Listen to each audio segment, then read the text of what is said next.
Assalamu alaikum wa rahmatullahi ta'ala wa barakatuh. Abokaina maza da mata barkanmu da yamma, ya kuke? Ina fatan kowa ya yi ni lafiya. Yauwa, yau bidiyon namu zai kasance a yanda zaka cire kowace waya ne a security ko password idan ka sa wayanka. Da firstly abin da zaka yi, kuna kallo na?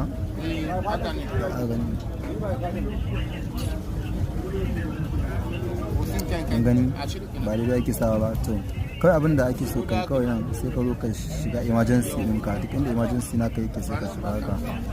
Idan ka shiga za ka zo sai ka danna star hash 0000 star 1234 star hash. Kun gani ko? Inda kai haka ina faɗa ma kowace iri wayanka insha Allah za ta fita daga security din nan.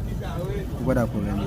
Duk wanda bai fahimta ba, ina akwai abin da baka fahimta ba, kawai ka mun magana ta comment section.